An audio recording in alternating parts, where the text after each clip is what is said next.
Hola, soy Paloma Llaneza, abogada experta en ciberseguridad y en ciberderechos, CEO de Razona y además miembro del comité asesor del Instituto Hermes.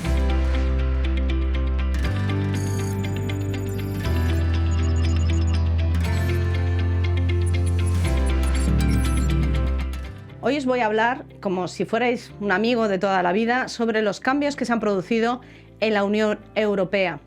Cambios que llevábamos esperando desde hace 20 años, en donde tuvimos las primeras regulaciones basadas en los años 90. ¿Dónde habrán quedado esos años 90? Y aquí está la Comisión y el Consejo y el Parlamento Europeo dando a luz unas nuevas normas, muchas estamos muy ocupados leyendo últimamente, y una de ellas es el Reglamento de Servicios Digitales, del que hoy os voy a hablar. Este reglamento, como os digo, va a cambiar mucho de lo que se lleva haciendo y va a influir en el paradigma de las plataformas, de las redes y de los servicios de intercambio, tal como los conocemos hasta ahora. Es una regulación pionera porque va a traer una serie de cambios que son trascendentales para el contenido de todas estas plataformas, las redes sociales, los servicios como Amazon, etcétera.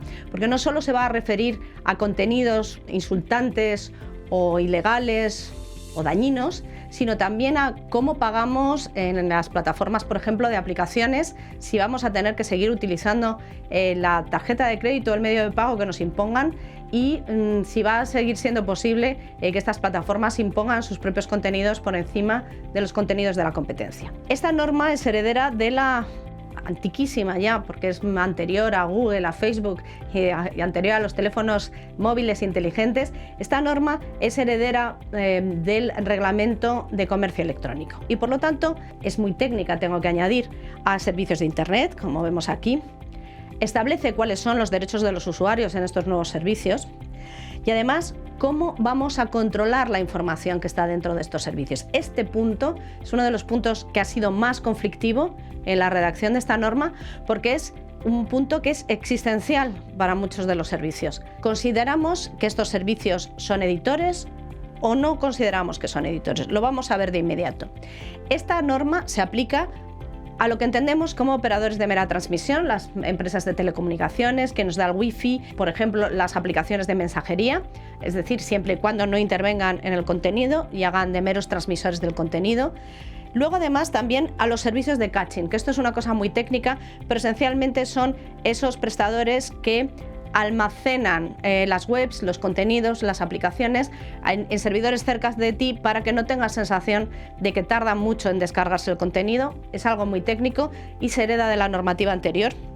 Y luego los servicios de hosting, que dicho así parece una cosa como muy estratosférica, pero en realidad estamos hablando de la economía de plataforma, de los foros, de los sistemas en la nube donde guardamos nuestros documentos, nuestras fotos, nuestra vida en general, y además en las tiendas de aplicaciones, que como os digo tiene una especial importancia desde que se produjo el caso contra la tienda de Apple por parte de una empresa de videojuegos.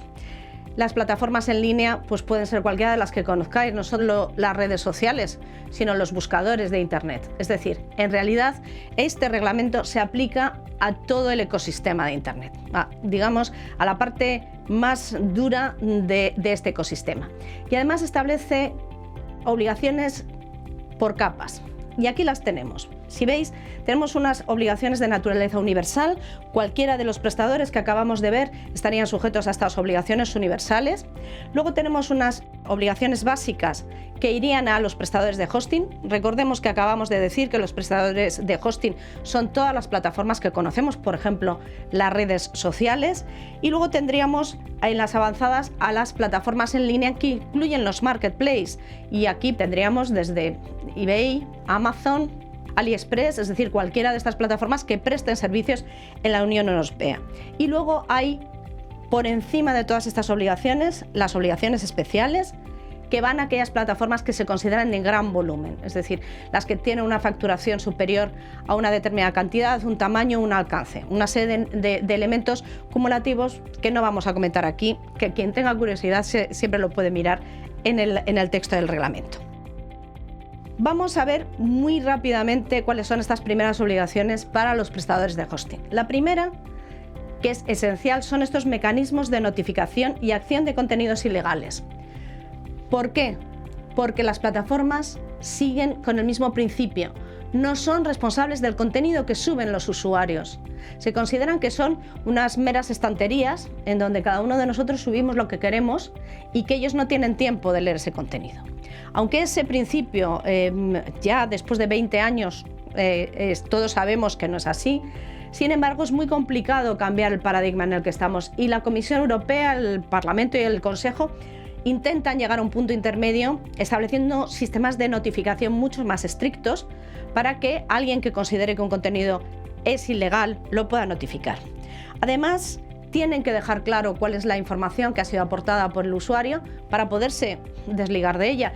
Y en este sistema de notificación tiene que permitir que ese contenido desaparezca de la red, siempre y cuando pase un sistema de arbitraje interno, porque obviamente puede haber un conflicto, por ejemplo, entre el derecho a la información y el derecho de una persona que no se publique una información que no le resulta atractiva o agradable, o entre el derecho a la libertad de expresión en un debate y el derecho al honor de una persona relativo a lo que se esté diciendo de ella. Tienen que justificar en sus términos y condiciones, que tienen que ser claros y comprensibles, las restricciones de los servicios y también por qué van a aplicar restricciones de pago. Y estamos pensando en la no aceptación de medios de pago que no sean los propios de la propia entidad. Por último, tenemos la figura de la notificación de sospechas de delitos para la vida y la seguridad de las personas, para evitar que se puedan estar retransmitiendo atentados en tiempo real a través de un sistema de video streaming, como ha pasado en el pasado, desgraciadamente.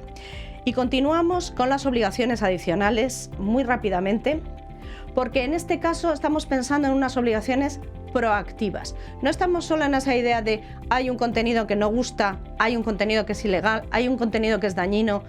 Quien se sienta ofendido, quien entienda que ese contenido atenta contra su derecho de propiedad intelectual, que me lo cuente, yo lo retiro, ¿vale? Sino que además, en determinadas circunstancias, las plataformas y por supuesto las plataformas de gran tamaño tienen una obligación específica de ser proactivos, tener sistemas algorítmicos que detecten esos contenidos que se suben. A eso se refiere cuando hablamos de sistemas para la adecuada gestión de contenido.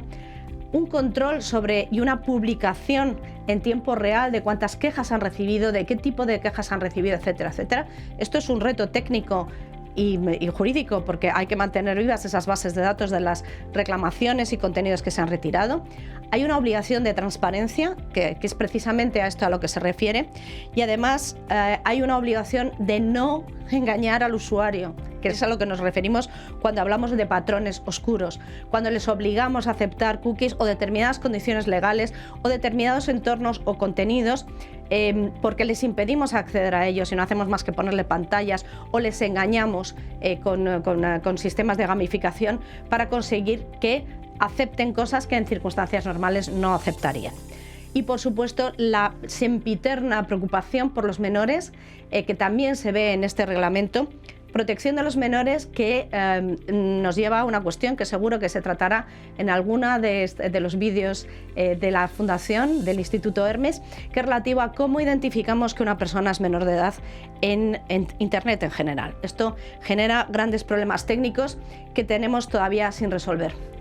Y desde aquí me gustaría trasladar un mensaje de alegría y de esperanza. Son muchos los que son críticos y yo también me incluyo en algunas partes de este reglamento, pero sin duda es un avance estratosférico con respecto a lo que teníamos.